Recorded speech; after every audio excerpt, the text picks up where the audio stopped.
43 సంవత్సరాలు గడిచిపోయినాయి, కానీ ఎన్నో చరిత్రలు సృష్టించాం. ఈ రోజు మళ్ళా మీరు ఒకసారి చూస్తే మనం వచ్చిన తర్వాత ఎస్సీలకు గాని, ఎస్టీలకు గాని, బీసీలకు గాని, మైనారిటీ వర్గాలకు రాజకీయ అధికారం ఇచ్చిన పార్టీ తెలుగుదేశం పార్టీ.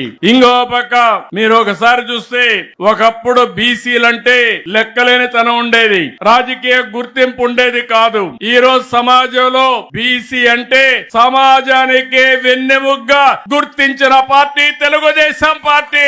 అందుకని తెలుగుదేశం పార్టీ వెనుకబడిన వర్గాలకు రుణపడి ఉంది. వాళ్ళని ఆర్థికంగా, రాజకీయంగా, సామాజికంగా పైకి తేవలసిన బాధ్యత తెలుగుదేశం పార్టీ పైన ఉందని చెప్పి కూడా నేను మీకు తెలియజేస్తున్నా.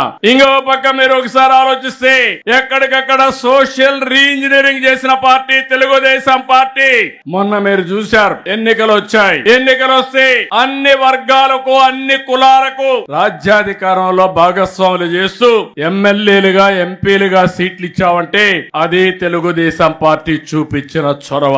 భవిష్యత్తులో కూడా నేను హామీ ఇస్తున్నాను, ఏ కులం కూడా మాకు అన్యాయం జరిగింది అనకుండా అందరికీ న్యాయం చేసే ఏకైక పార్టీ, ఏకైక జెండా తెలుగుదేశం పార్టీ జెండా.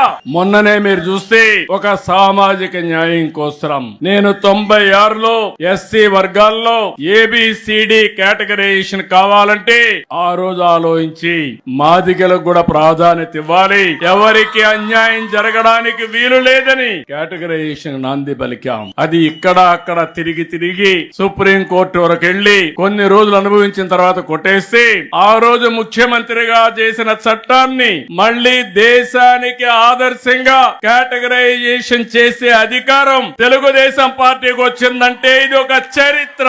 ఎప్పుడు కూడా మనం ఒకటే ఆలోచిస్తున్నాం, ఏ కొద్ది మందో బాగుంటే కరెక్ట్ కాదు. సమాజంలో అందరూ బాగుండాలి, అందరి హితం కోసం తెలుగుదేశం పార్టీ పనిచేయాలి, పేదవాళ్ళకు అండగా ఉండాలి.